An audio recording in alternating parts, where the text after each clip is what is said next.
ভাই আমাদের তো পালাবার পথ নাই, আমরা যেদিকে যাই ঝুলাবে, এটা হচ্ছে রিয়েলিটি ভাই। ভাই আমাদের তো পালাবার পথ নাই, আমরা যেদিকে যাই ঝুলাবে, এটা হচ্ছে রিয়েলিটি ভাই। আপনি ভাবেন যারা আজকে বাংলাদেশের রাজনৈতিক দলের বড় নেতারা আছে তারা তো সবাই কোনো না কোনো দেশে পালিয়ে যেতে পারবেন, তাদের সেফ এক্সিট আছে, তাদের বিভিন্ন দেশের ভিসা লাগানো আছে। কিন্তু এই জুলাইয়ে যে প্রায় 2000 শহীদ হয়েছে, তার অগণিত রিক্সাওয়ালা, ভ্যানওয়ালা, মাছের আড়তদার, মজুরে, শিক্ষার্থী, সাধারণ মানুষ, তো তাদের তো পাসপোর্ট নাই, তাদের তো বিদেশে কোথাও জায়গা নাই, তারা কোন দেশে যাবে? সার্জিসরা ভয় পাচ্ছে কেন? এই যে বারবার বলতেছে তাদেরকে ঝুলানো হবে, আওয়ামী লীগ যদি ফিরে আসে তাদেরকে ঝুলানো হবে, তাদের এই ভয়টা কোথা থেকে আসছে? মানে তারা যদি কোনো অপরাধ না করে থাকে তাহলে তো ভয় পাওয়ার কিছু না। তার মানে কি তারা যে জুলাই এবং আগস্টে সন্ত্রাসী হামলা করেছে সেই সন্ত্রাসী হামলার জন্য তারা ভয় পাচ্ছে?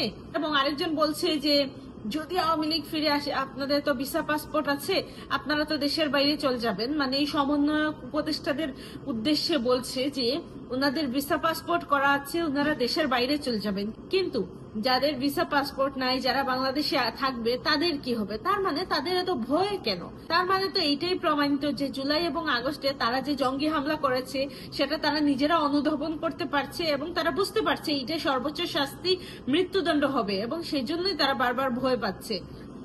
তাদের সমন্বয়ক হাসিব সে বলল যে তারা মেট্রো রেল পুড়িয়েছে, পুলিশ হত্যা করিয়েছে, এবং যদি এগুলো না করতো তাহলে নাকি তাদের তথাকথিত সেই বিপ্লব হতো না, আন্দোলন হতো না, তারা শেখ হাসিনাকে ক্ষমতা থেকে সরাতে পারতো না, সেজন্য তারা পুলিশ হত্যা করেছে। তার মানে তো তাদের কথা থেকে, তাদের এই যে প্রতিটা সমন্বয়কের কথা থেকেই স্পষ্ট যে তারাই জুলাই এবং আগস্টে জঙ্গি হামলা করিয়ে বাংলাদেশ দখল করেছে এবং এখন ভয় পাচ্ছে যদি আওয়ামী লীগ ফিরে আসে তাহলে তো আওয়ামী লীগ এই যে জুলাই এবং আগস্টে সন্ত্রাসী হামলা করে বাংলাদেশের সাধারণ মানুষকে যে সমন্বয়করা, জামাতিরা, হিজবুত তাহরিরের সদস্যরা হত্যা করেছে, এগুলার বিচার হবেই হবে। এই জন্য তারা সব সময় আতঙ্কিত থাকে। কিভাবে তারা সেতু ভবনে আগুন দিয়েছে, কিভাবে তারা পুলিশ হত্যা করেছে, প্রতিটা জিনিস যে তাদের প্রি প্ল্যান ছিল সেটা কিন্তু তারা স্বীকার করেছে, এবং তারা এও বলেছে যে এইগুলা না করলে নাকি তাদের সেই তথাকথিত বিপ্লব হতো না। এবং এই যে তারা একের পর এক এই সত্যগুলা বলতেছে, তারা কিভাবে মানুষ হত্যা করেছে।